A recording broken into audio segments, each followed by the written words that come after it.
Hello,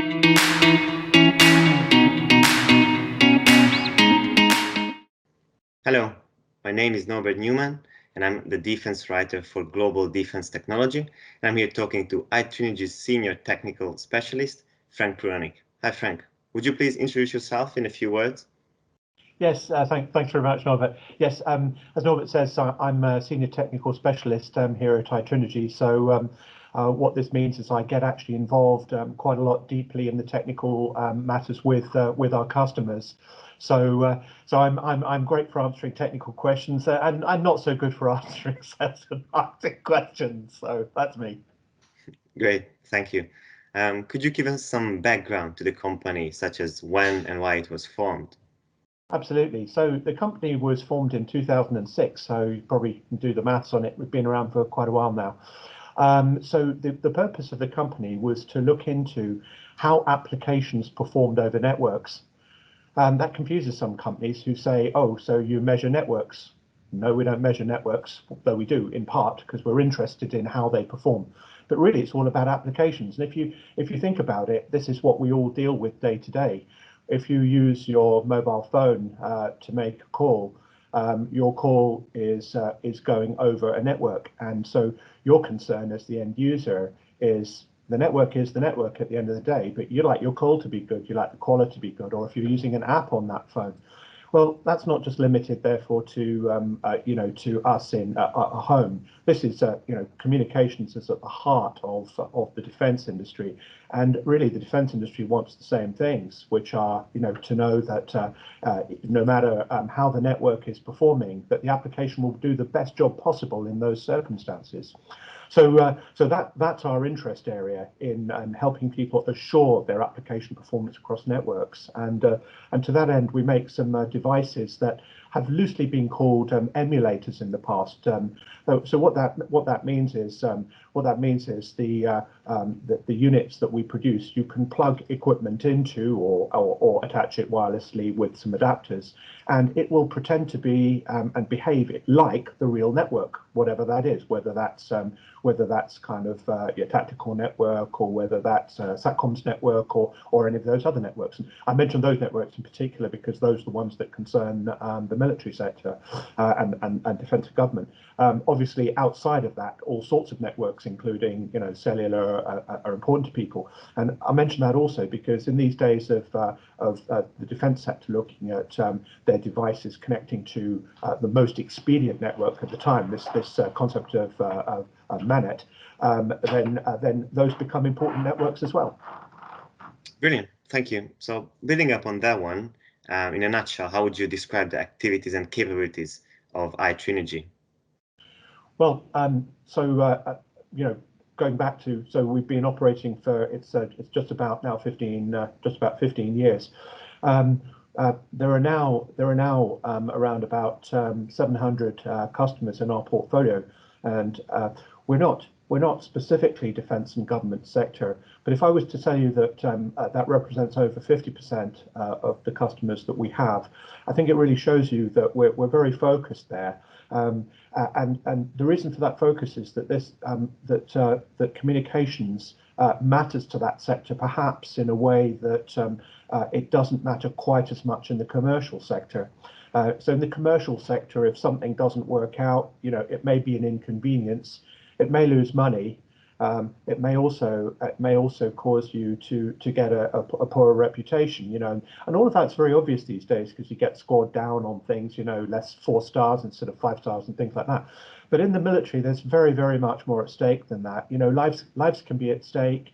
And even if this isn't immediately battlefield scenarios, you get things like, if you do have, for example, troops on deployment, then part of the morale is that they can communicate with their folks back at home, and that helps the morale. So if those things aren't working out for you, it really does matter. And I think that's the key to why over half the customers, are from defence and government, not because we focused on that area, rather because it matters so much more in that sector. So we've been working with those customers for years, both directly with governments, with armies, with navies, and of course with the prime contractors in those sectors, who often are supplying equipment equipment to them. And as I say, it's a very important sector. If you talk to the signals division of almost any army, so it might be the Royal Signals in the United Kingdom or the Signals Corps, their mantra is no comms, no bombs. That's kind of it's nice and rhyming. I think communications goes far beyond that these days. But you can see how the signals for years, from the first days they were signaling with lights to each other, have realized the importance of communications to this. So naturally, being able to afford our customers the ability to test the things that they're producing or want to do in a network that's going to behave like the real world one, because you can't exactly perform a test when you're deployed. By then it all needs to be working. So if you are defense, you're going to do some form of field test. But even before you get to field tests, because they're hugely expensive things to undertake, you want to have run it in an emulated, simulated environment and test the thing out for real. So our activities involve allowing customers to perform those tests in I'm going to say lab. Labs can be all sorts of things, but let's just say the non-live environment, and really try things out like make the network bad, make the network as bad as if in tactical an enemy was jamming. All those things. You should be able to try all of that. Few great points there. Thank you very much for that. Could you please tell us how important the DSCI is to iTrinegy? Yeah, I mean, going back to what I just said, with over half of our base being defence and government, clearly a show like DSCI is directly appealing to people who are engaged with this topic. So the kind of people who go to DSCI, will come from the prime contractors, they'll come from the armies, the navies, the air forces, and they're on the lookout. I suppose that we're an enabling technology. We're not providing anything directly that is going to be carried, but we're there to help make sure that works. So we're interested in the kind of companies who build communications devices so that they realize that they can perform these tests. And so the DSI is a vehicle for us to talk to them in a way that, if you think about it, is really hard. You can't exactly knock on the doors of these people. So it's a fantastic opportunity to meet these people, find out what's really pressing for them today, and talk about what we do that will help them to allow them to make their products as work as best they can. Brilliant, thank you. Please, could you tell me why have you chosen to exhibit at the Future Tech Hub, and what can visitors expect to find at your stand? Absolutely. Well, Future Tech Hub is a natural fit, for iTrinegy. If you think the Future Tech Hub, I'm just this is the one piece of reading. Its focus is digitization, cybersecurity, networks, and communications. Well, right there, I've got 4 ticks for all of those 4 items that I've mentioned. So given that that's the Future Tech Hub's focus, we sit slap bang on top of that. We are comms, we are used in cybersecurity, absolutely in networks and communications. So what can I say? It is the right place for us. What you can expect to find on the stand is people like me to talk to who will be able to explain our wares. But also we're bringing one of our devices and putting it on show on the stand. It's one of our portable devices. It's also used by a number of defence companies and contractors as well. So we can get to see, feel, and touch that. Having said that, it's not just all about physical devices these days. There's also we're starting to find that even governments can't necessarily get a lab together in a hurry, so they're looking to do things in the cloud. So we'll be able to talk about how they can do things in the cloud. And when a government talks about doing, or a military organization talks about doing something in the cloud, they're not talking about AWS. The security's not there. So they're talking about the kind of secure clouds that are there precisely for government purposes. So we'll be talking about that. So we're going to have literature there as well. We're going to have experts, and we're going to have some product there. Great, thanks. You mentioned a few things, but could you please tell us what you're hoping to achieve at DSCI 2021? I suppose the main things are our engagement with people, as I said, that we wouldn't normally get to meet. But But equally, I think just by our presence there and talks like this and entries in the catalogues as well, um, helping people to understand that what we do is even possible. The strangest thing is in the world, when someone wants to test something in a network, they honestly believe that the most efficient and best way to do that is to take their tool into that network and test it. So I'll give you an example that's come out of the commercial world. A company wanting to have a poor 3G, I think actually 3, 4G, whichever it was, mobile experience, decided it would go into the underground and see how their application performed as they started to go down the escalator. We can smile about it, can't we? They were saying that's a real world network. It's not performing. That's the test.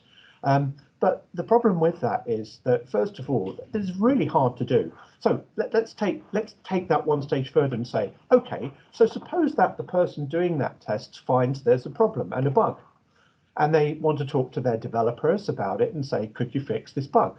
So is now the developer supposed to ride down the escalator with their laptop, with some monitoring tools to figure out what happened to the application? The answer is no.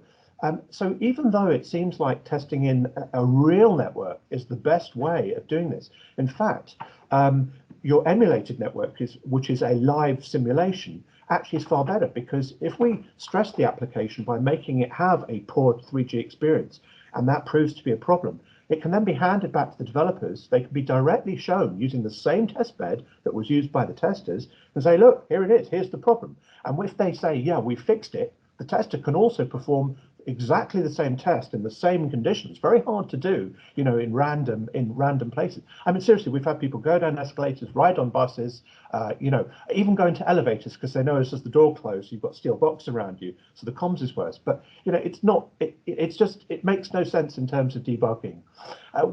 Quite a long time ago, an advertising campaign we put a whole developer in their desk into the elevator and photographed it, because that is what you'd have to do to debug in that environment. It's just not realistic.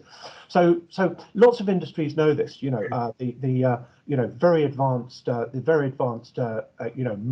motor racing industries, your Formula One, your Formula E. What do they use? Simulators, right? Most of the debugging and the teaching the driver to drive the tracks, to do the car lap after lap, it's all done with simulators. So very good. There's no substitute at the end for the real network, right? But at least by then you've probably got 99% of your issues out of the way before the in other words, we do have to send the driver around the real track at the end of the day.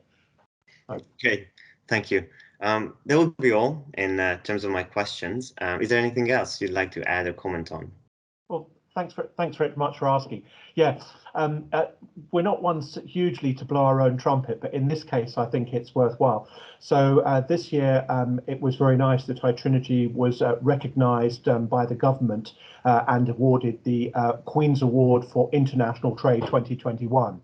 And as not a massive company, this was just a fantastic award. When we looked at other companies who had won it in the past, so it was nice to sort of rank up with them. So we're very proud to be doing that and waving the flag, if you like, for technology built in the UK. Thank you very much, Frank, for talking to me. I shall come and see you at DSCI. And thank you for watching. If you'd like to see the full discussion, just head to the DSCI website.